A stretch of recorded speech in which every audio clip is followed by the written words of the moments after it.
That's okay. I'll drive. I don't know where it's going to But land. I guess it'll land on your side. yeah. So welcome everyone. We're here with Jill Patton. She's been awesome to send a couple snippets as to what we're going to be doing tonight. So it's writing your health story. And I think, one thing that you wrote for Minnesota Personalized Medicine really resonated. Because I think when we think about wellness, oftentimes we always hear and talk about chronic disease, right? Now is like trying to flip the mindset and see it as chronic wellness. And so what Jill's going to be doing as a health and wellness coach is helping us create that story. So I'm really excited for you all to kind of engage, jump in and cast and create your own. So with that, I'm going to hand it over to Jill and let her better explain. and, Well, and this is a huge topic. So yeah, I try to like, what can we talk about and do in 1 hour? But hi, everybody. Anita and TJ, it's good to see you again. And Shay, it's nice to meet you. I am a participant in this fasting reset community. I just finished my second fast about a week and a half ago. And my goal is to do 4 in a row and then do quarterly for a year, which is what you talked about, Cindy. And it has been fascinating, not only to learn what I'm learning about the health benefits and how it makes me feel, but oh my gosh, the stories. It's like really fascinating to see what my mind is doing when I'm not eating, or when I get to eat again, or when I know I'm not going to be eating. So it's been top of mind. Um, I've known Cindy for about 10 or 11 years. We figured out, we met when we were both working at Lifetime, and since then have had an opportunity to do a couple of projects together and hope to do many more. I am, as Cindy said, I'm an integrative health and wellness coach, but I'm also a health writer. And so hence my interest in marrying the stories we tell in our lives and the stories of our identity and who we are and how that intersects with our experience of health and wellness, including choices we make and how we feel about ourselves in a given situation. So I think one thing that is really important to know, I've told a lot of people's health stories over the years. And I think one thing that's just sort of a caveat, when you read someone's health story in a health magazine, I write for Experience Life, or you see someone's story on a blog or a social media post, even then, that story might be true, but you're only seeing one snippet, right? You're only seeing what can be captured in that space, or that 2,000 words or whatever, as efficiently, as compellingly as possible. Our stories are so much more complicated and nuanced, and they go over the span of our entire lives until we are no longer telling stories. So I just want to lay that as a framework, that our story is constantly evolving, and there's just always an opportunity to step back, look at it, notice the stories we're saying, and decide if those are the stories that we really want to tell. I know there's just a handful of us in here, so you're kind of on the hot seat. Like, I'd like to have some participation. Well, I have a little icebreaker, little icebreaker exercise in mind, and we could just use the chat. If you can, I see your names in your little Zoom box, but if you wouldn't mind chatting in with where you are and what your favorite main character or hero from a book or a movie is. So your favorite, and so I'll give you a pause. So as you think about that, I will somewhat reluctantly share mine because it is cheesy and I am cheesy. So that's just what it is. I'll just share. I thought of like, surely there's something deeper and richer, but my favorite character is Maria from The Sound of Music. And I just, I don't know. I'm 54 years old. I've seen it at least once for every year I've been alive. I've seen that movie dozens of times. And when I was little, I assumed the story was about the kids, right? Because that's, I was whatever age the kid was, it was like, that's me. As I got older, I thought it was a romance story, a love story between Maria and Captain Von Trapp. And only when I started really thinking about it differently, I'm like, oh, this is Maria's coming of age story. This is Maria's transformation and her arc. So when we meet her, she's naive, she's wide-eyed, she's feisty, but she's young and she doesn't know anything. And she gets thrust into this situation where over the course of the story, she becomes wiser. She becomes more grounded in her own voice and her own truth. And then she steps into the role of her time of being the mother of these 7 children. And, and during a crisis, during, the beginning of World War II, and to the degree that it's a true story, one of the things I really admired about her is that she doesn't get bitter. She doesn't get hard. She softens, she's warmer, if anything, as she evolves as a character. So I admire her for that. So I'm looking in the chat. I don't see anything in the chat. You guys, or you can raise your hand too. You don't have to put it in chat. Do you have any stories, any main characters that come to mind for you, or heroes?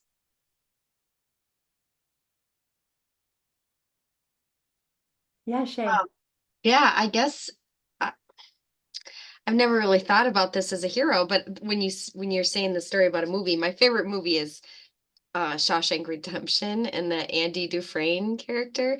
But in Yeah. the end, like he escapes the prison and he wasn't supposed to be there anyhow, but he did, he endured everything, all these hard things, and in the end he's exactly where he wanted to be, which is like fixing an old boat on the ocean. And he'd had a Yeah. big prison escape, and he was a very smart person. He's a smart person. So what do you admire him for his smarts, or what is it about him that you admire, do you think?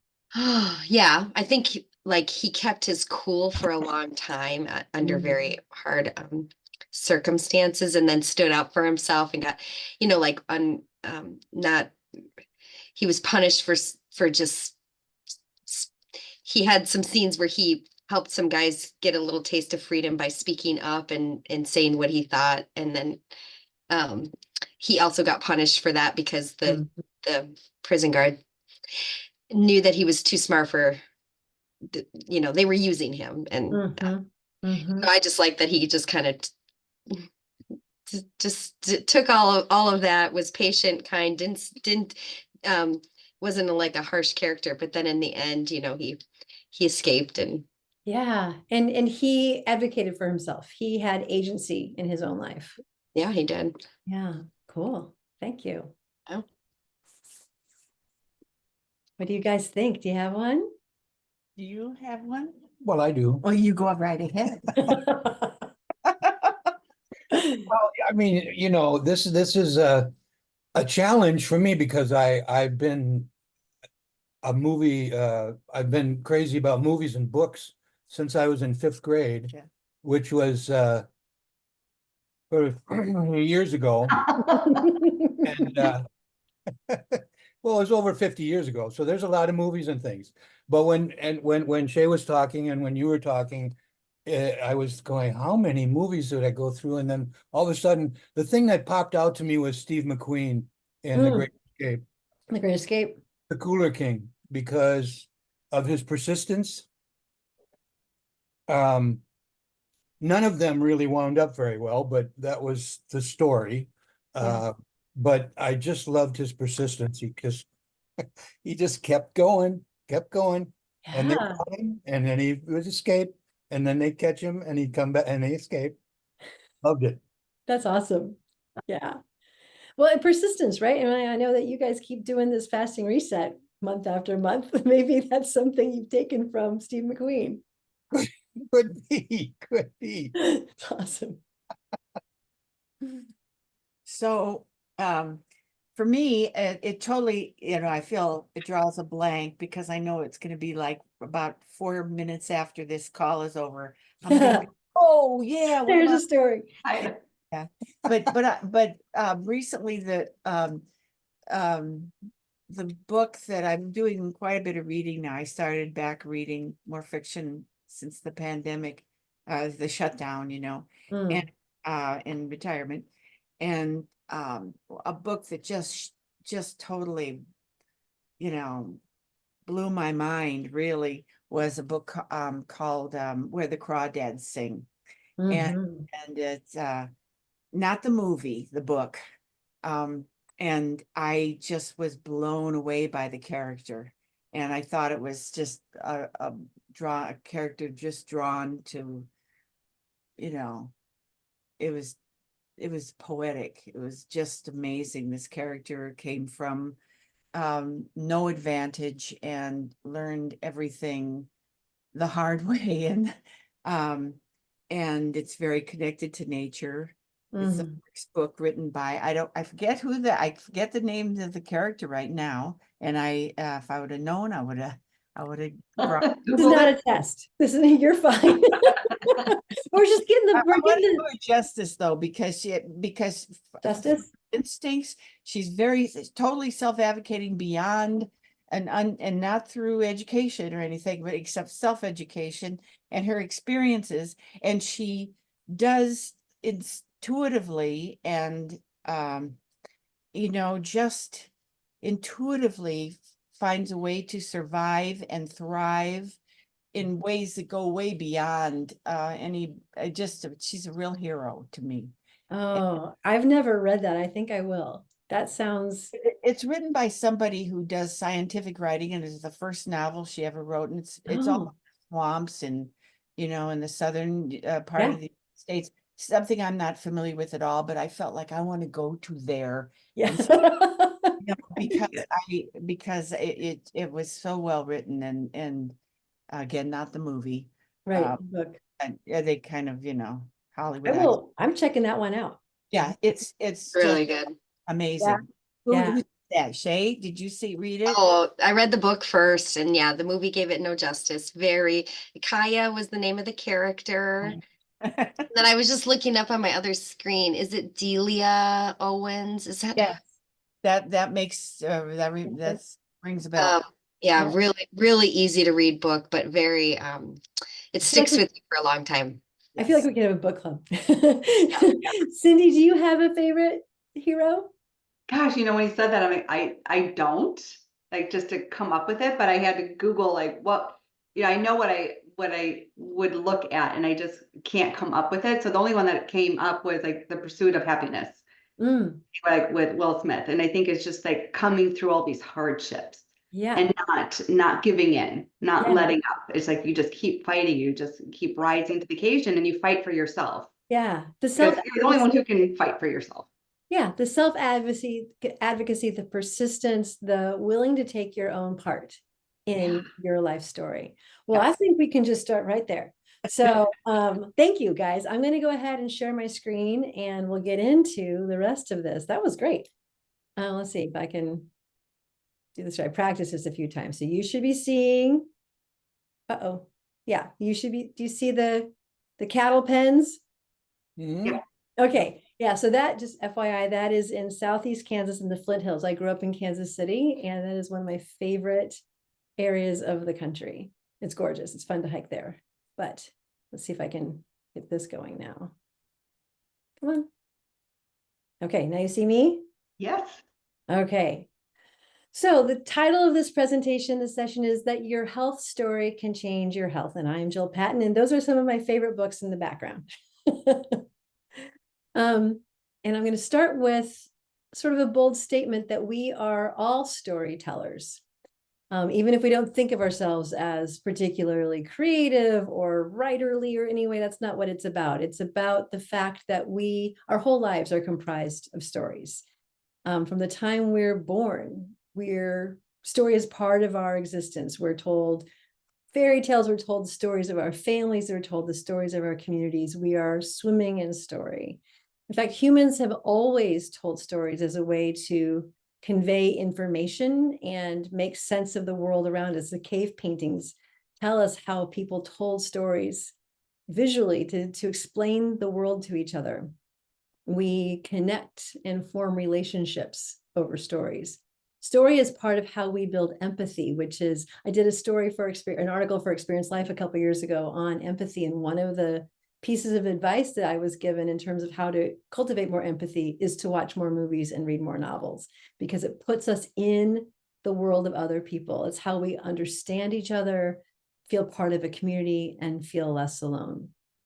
One of the things I think is like the most mind-blowing about this, is that our brains are literally hardwired for story. Our sensory nervous system takes in sights and sounds, tactile experiences and smells, and then our brains seek a way to make a coherent explanation of everything that we're bringing in. So it's integrating and contextualizing this into the larger experience of our lives. And what I think is especially wild is this idea that storytelling is actually an evolutionary adaptation that has helped us survive as a species. As far as I know, there are no other species that tell stories. And I found this quote in a book, and I'll go ahead and read it. It's Daniel Dennett. He's a philosopher and cognitive scientist, and he writes, "Our fundamental tactic of self-protection, self-control, and self-definition is not spinning webs or building dams, but telling stories, and in particular, concocting and controlling the stories we tell others and ourselves about who we are."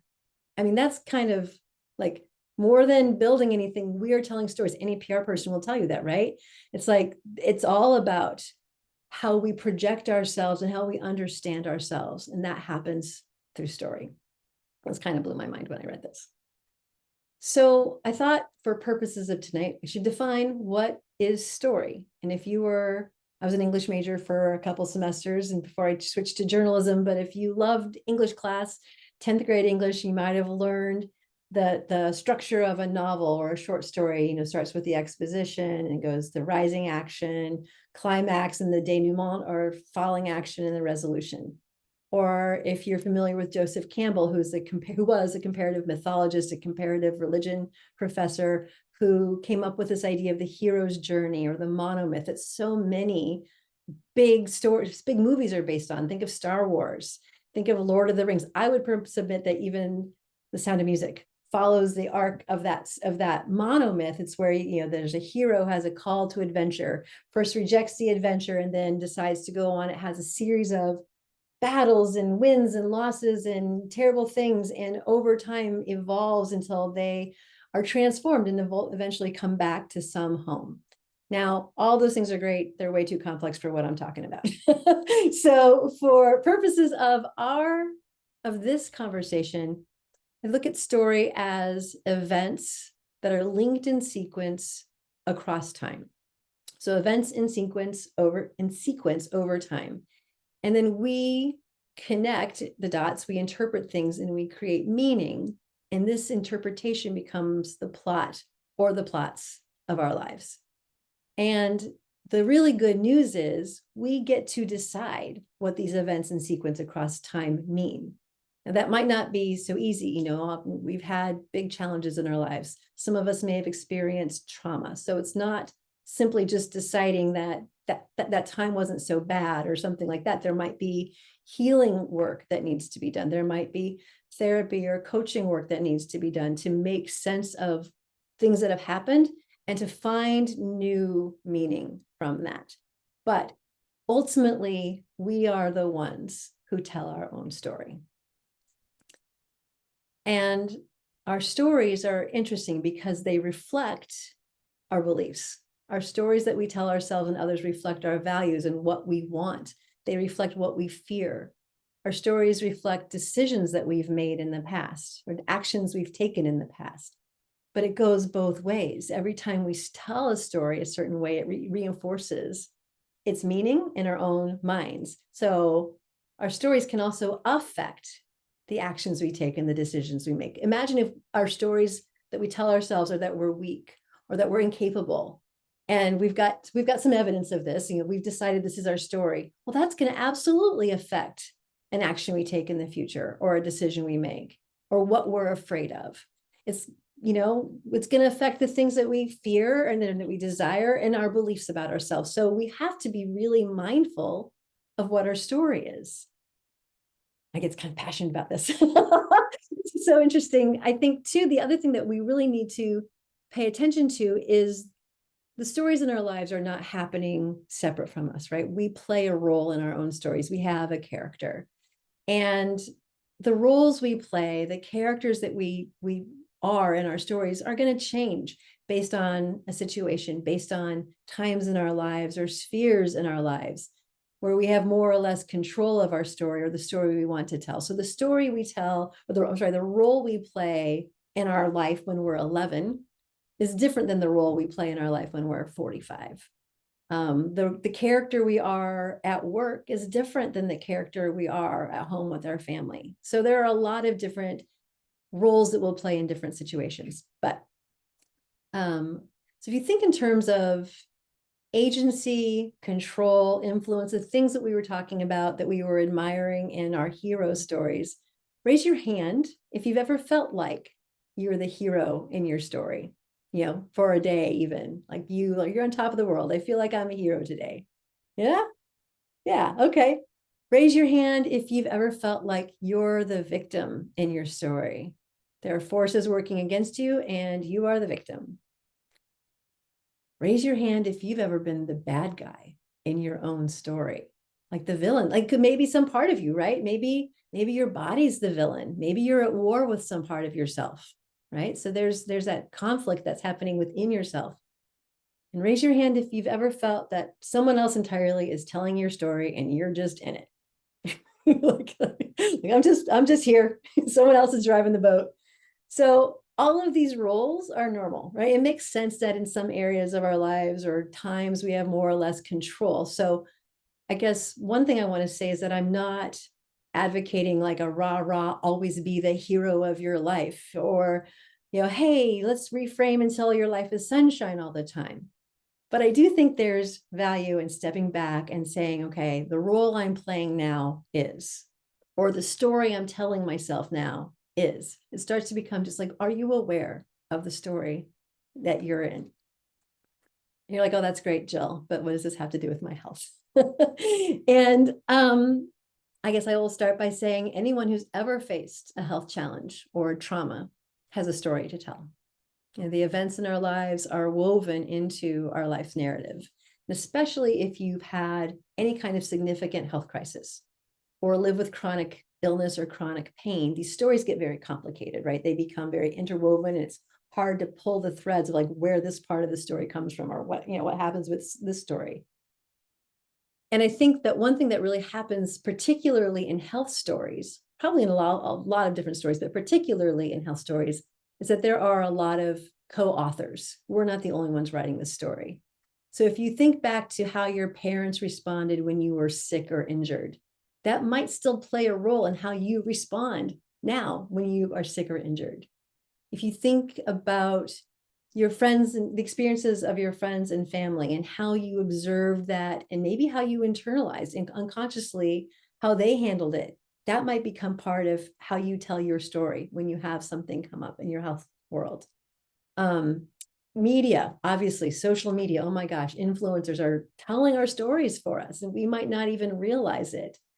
But I think, particularly with health, some of the most powerful co-authors of our story are, of course, healthcare practitioners, our doctors or therapists, other experts whose job it is to interpret your experience of illness or pain or injury through diagnosis or prognosis or advice. They become co-authors of your story.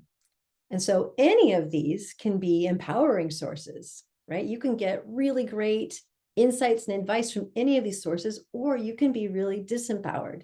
So Cindy was talking about Minnesota personalized medicine, and that's one of the things that the clinicians there see a lot are people who have been gaslit for decades about, well, there's nothing wrong with you, your labs are fine, just, you know, go take a yoga class.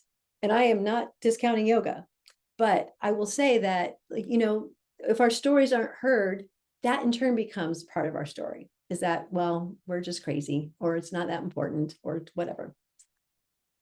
So let's have a little conversation about our story. So most of us are not aware of the stories going on in the background most of the time. But if we can start to look at it, what a story reflects and what it affects in terms of our beliefs and our values, our desires and fears, as well as our choices and the actions we take, we can start to tweak our stories if we want. We can start to positively turn little levers, and that's where we can start to see shifts in our experience of health and wellness. So I'm going to invite you to do 2 different reflection exercises tonight. And the purpose is to think about moments in your life and your health journey and notice what the storylines are. And notice if there are any storylines that are keeping you stuck. And then in the second part, we can begin the process of imagining and revising these stories in ways that are helpful and that can bring improvements to your health and well-being. And I will say both of these are just baby steps. I mean, this is this is a life's journey to start to make sense of your stories. So I hope tonight we'll just kind of get a taste of that. And the first story is a health timeline. And if you've worked at all with a functional medicine doctor or anyone like that, you might be familiar with the concept of mapping out your health journey across a timeline. And in that situation, your doctor is looking for patterns that might help identify a new diagnosis or help identify what the right treatment plan is for you based on all the things in your timeline. In this exercise, we're really looking to better understand the stories that might be running in the back of our mind unconsciously so that we can then make different choices. So I will show you a couple of examples just to kind of orient you into this. But the way it will work, if you would like to participate, is you'll draw a line across a piece of paper, and then you'll take a few minutes and maybe separately just list out, I mean, before you plot anything on the timeline, start to list out some things. I would say 5 to 10 significant events. And they can go as far back as you want. This is a choose your own adventure storytelling adventure. So you can go back to the very beginning of childhood, or if you're dealing with a health situation, you can go back and just look at the events of that experience, or the last 10 years have been such and such. So I'll give you some time. We've got time to think about what events you'd like to put on this timeline. And they can be actual health events like a diagnosis or an injury or surgery. It could be life events like a marriage or a divorce. It could be kids or big moves. You can include positive things as well. So if there are challenges that you did overcome that you want to make sure is on this timeline, you can do that as well. So just to give you a couple of examples of what these might look like.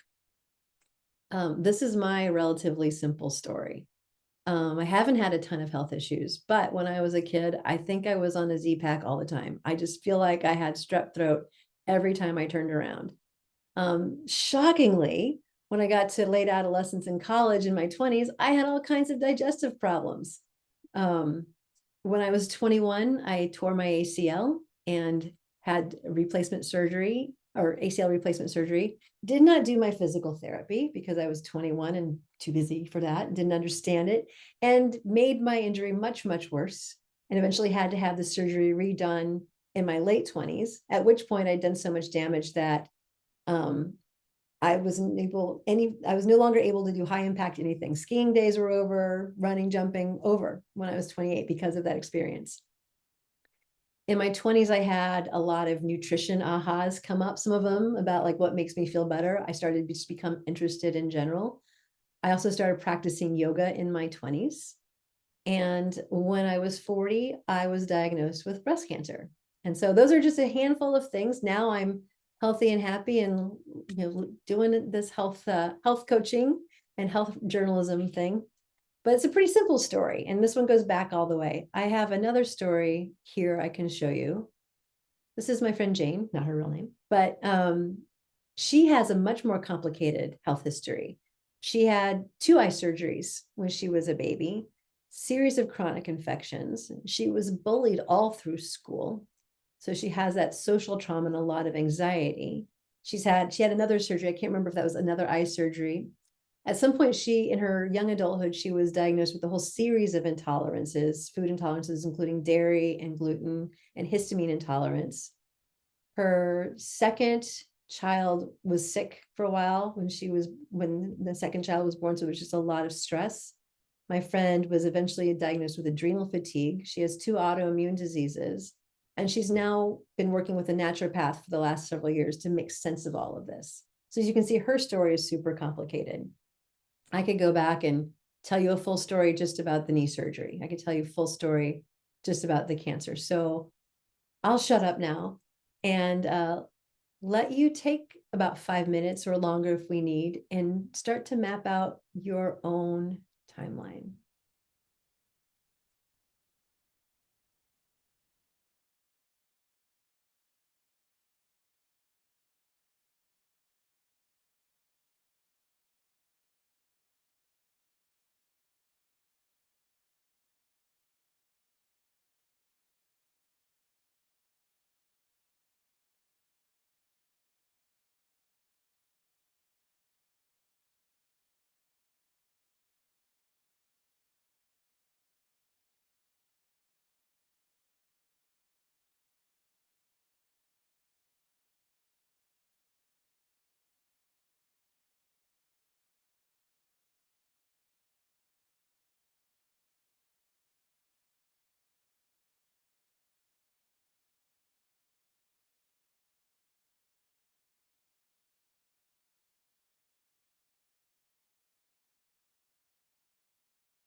Would it be helpful to have a few more minutes? A few more minutes?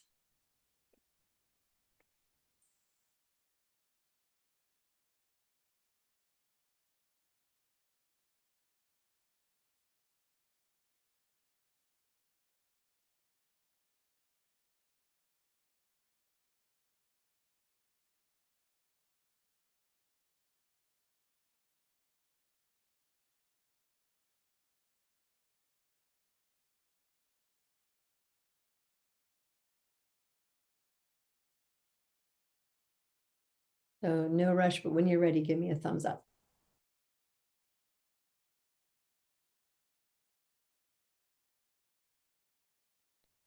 All right, sounds good. So how was that generally?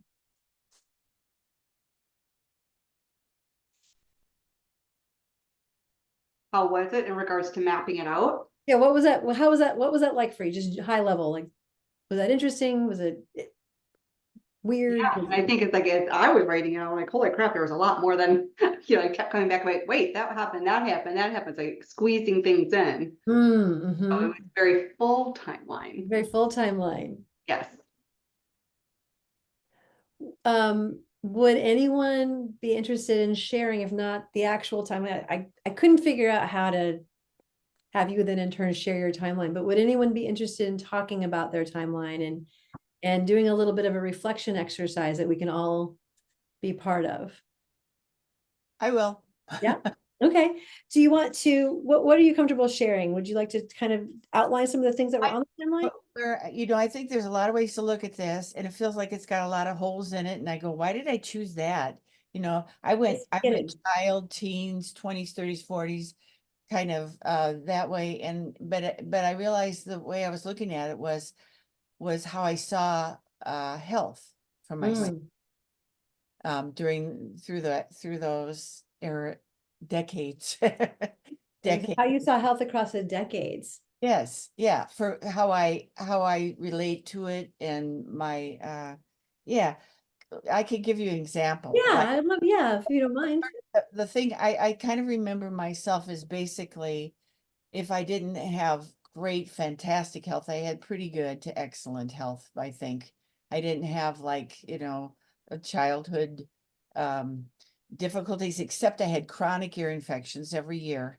I would dive in the summertime, always in the pool, and by August I had to get 12 shots from a neighbor lady of penicillin because I got an ear infection every year. And Wow. I learned from that because I like to dive more than swim. So that to me is my childhood when I think of, then I had the usual stuff here and there, but nothing very interesting. And my teen years and early 20s I was very much a part of the diet culture, and I think that was significant of where it was in the 60s because I'm mid 70s now. And my mother took me to the doctor to get diet pills, which were actually some kind of speed at the time. And it was a very nice thing for her to do, and my sister went before me, and it was like, it was part of the culture then and kind of widely accepted. And my experience of them was that I was very excited to think I was going to lose weight because you could never be thin enough. It was always, I don't know if you're too young to remember Twiggy, but she was an icon of the 60s, and she was a twig. England.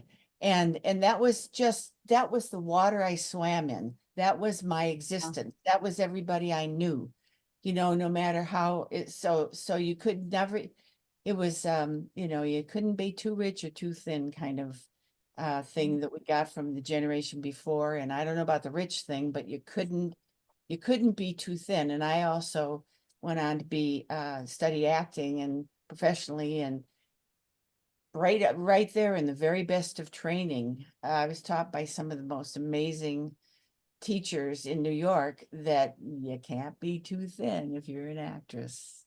This was, for plays and things. Yeah.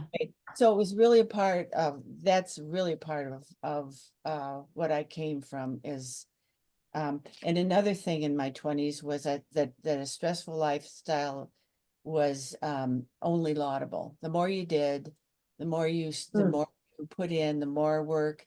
The balance wasn't popular. Um, it was, you try harder and harder, give 110%. Yeah. That stress level was celebrated. Yes, celebrated and I got really good at it. I'm still too good at it for my own good. I just got an Aura ring and a little while ago, and I'm finding out some of the things I think I do that are stress relieving actually give me stress. Oh, And wow. I think yeah, I think they're fun, and everything, but my stress level on Aura says you're in the stress zone, kiddo. And things that I think are boring and I'm like, oh, are actually relaxing. So I'm learning. Hmm. What I patterns? Yeah, oh, go ahead. If you have more, please share more. Yeah. oh, that's it. I mean, just I could go on, but they're. I'm curious what patterns you're noticing. Like if Pattern there's, I'm noticing is that in that was my 20s, so it was like the diet and stress and more stress, and also my back went out. I was going to do the first movie I ever did, and my I had to go to a chiropractor in New York because I woke up and I was stiff and I couldn't move my back. Because wow. yeah, it was, and the chiropractor um said, if you don't change your ways, you're going to be crippled by the time you're in your mid 30s. You're going to not be able to get out of this. And somehow, There you are. yeah, here I am.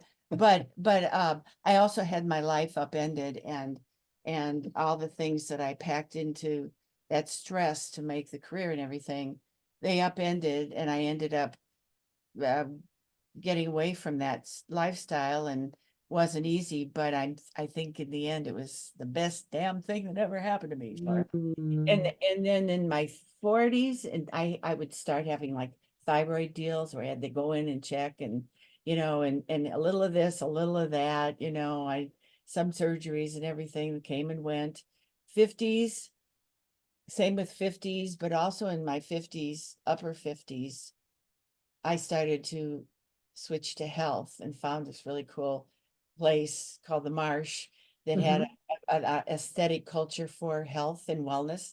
It wasn't a meat, what do they call it? Meat A market. meat market gym. It was it had art on the walls and these beautiful rooms to dance in and everything. And I found Nia Dance, and that started to change me and go, whoa, I'm feeling something on a cellular level. And so I started to switch and into a wellness thing and not have so much time for illness.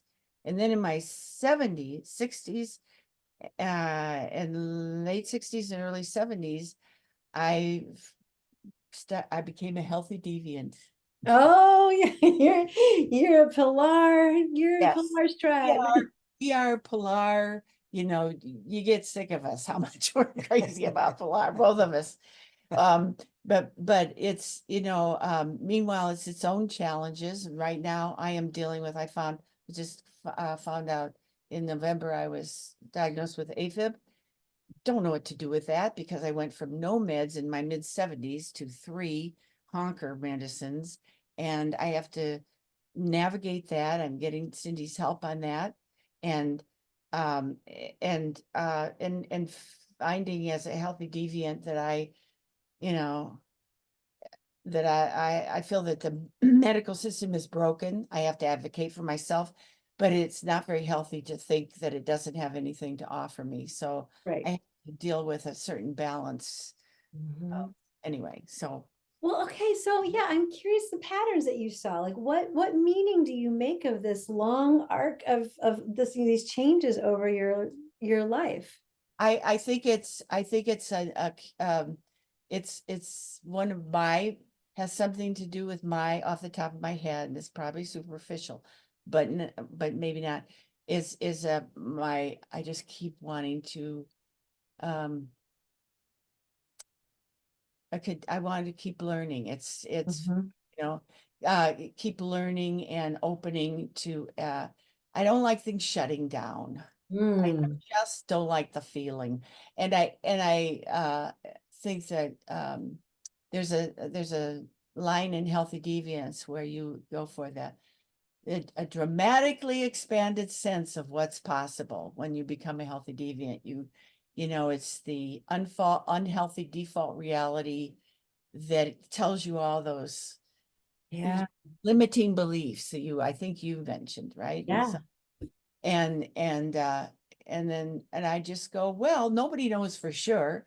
So I choose to you know, I have to accept some things, but there's way more that is possible than I suspect. And as I keep going, and I find that. So that's what Yeah. I think it is. I think it's a willingness, or maybe it's a little quirk I have that just says, I'm hearing a lot of growth mindset, right?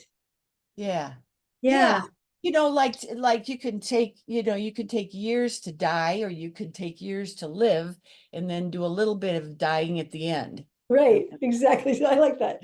So what role do you think you've primarily played in your life story? You know, I mean, like I said, we all play hero, victim, villain, and passive All of them. participant. Yeah, yeah. But I think that I know the hero's journey is part of Healthy Deviance, you know, and I know you're on all, you go into the, you know, the dregs, and you're going to the heights, and you go into rebellion, and you go into, you know, compliance. And I understand now in my 70s, I could change my 80s, but I understand that you're on the journey, yeah, even wherever you're at, even if you're in the worst place dregs, you know, it's still part of the whole journey. yeah. It's there's something beyond it. Thank So, you for sharing that, Anita. That's an amazing story. And it's cool to learn about you, but also to see, like you said, there, you know, like you were these different roles as you went, but as you moved along, you were keeping your eyes open for doors open, windows open for the next thing. yes. Yeah, Yeah, I think it's the biggest truth. yeah. So I think one of the things I'll suggest, and I want to move on to the next exercise so we have time to just talk about that. But this is something that, like I said, you could do this timeline over and over again if it's helpful. If it's helpful to find aspects of your story that you didn't really, like Cindy was saying, I forgot all these things, you know, like sometimes it's helpful to look back and see where you've come as you prepare to go where you're going next, which is, oh, hold on. So my next slide is kind of talking about your next chapter, right? Which is sort of this continuing this narrative theme.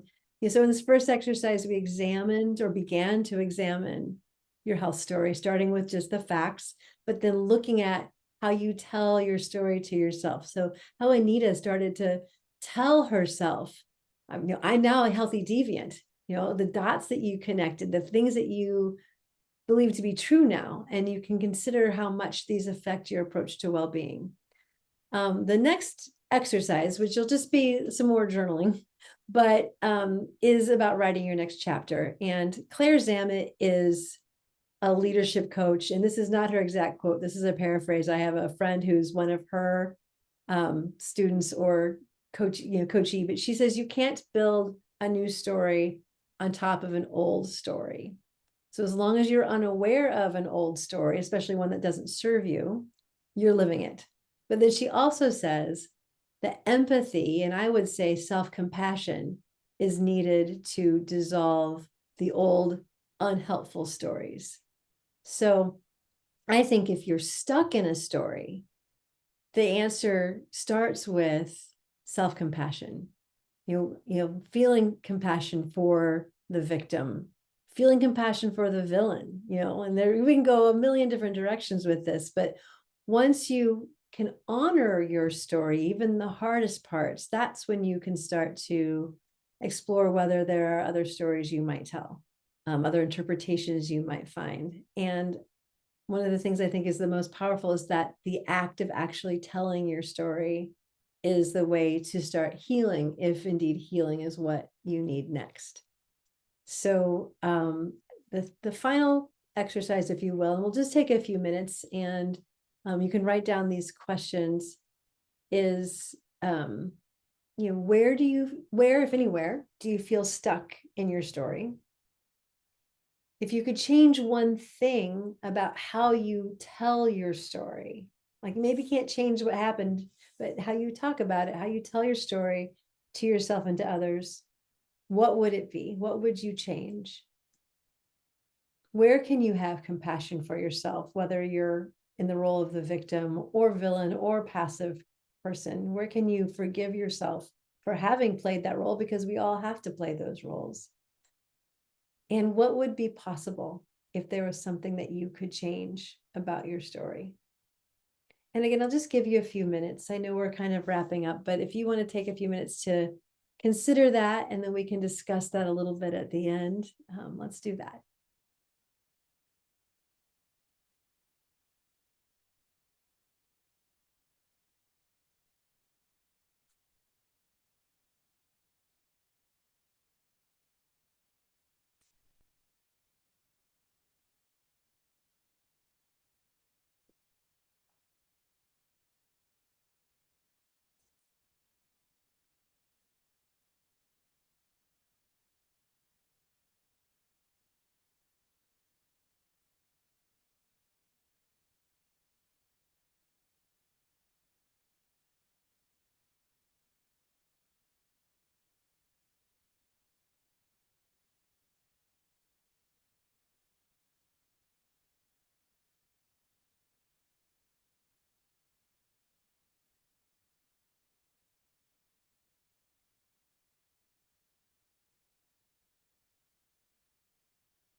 Okay. So in the last few minutes, I just wanted to see if anyone had any reflections they'd care to share about what their next chapter might look like based on what you were working on tonight.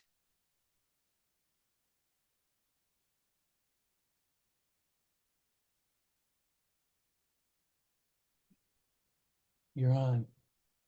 Well, I will if nobody else will. Warning. Come on. Go Well, for it, Anita or TJ. Yeah. well, I just want to say, Jill, this is really lovely. Thank you. I mean, this is stuff that is just gold for me right now. 2 years ago, I started writing my memoir. Oh, cool. Writing every day. I have 120,000 words. It's going to be 3 books. And it's all about my whole life from birth. And I've gone through a war as an infantryman, and I have also gone through alcoholism and sobriety, and I'm 36 years sober. I've driven cab in LA and New York. I've gone to professional acting school. I've got a lot of stuff, a lot You of got stuff. story. I got a lot of stories. Yes. And I just was telling one today on my association with Kurt Vonnegut and Ray Bradbury, who are two giants of literature. Yeah. So this is so wonderful because it gives me a little bit more. I just went through a class through the Loft on telling of how to create an irresistible narrator, and it has changed my daily writing. So this is also, I can see, will change my daily Oh, writing. So I cool. just want to thank you and everyone that's here. Thank you. Thanks for telling. That's awesome. It's fabulous. That is so exciting.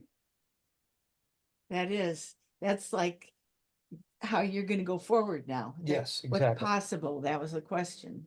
And What's- still learning on Still how learning. to enhance. Continuous growth and learning. Our Yep. stories don't end. Our stories don't end. If you are interested in this kind of exploration, especially how it can impact how you move forward on your health journey, which is sort of my little angle here, these are a couple of books that I've been reading that you might find interesting. The Wounded Storyteller is pretty dense. He gets way into like pre-modern and postmodern thinking on wellness and illness, and it gets a little, but there's some really interesting things in there that I'm learning from.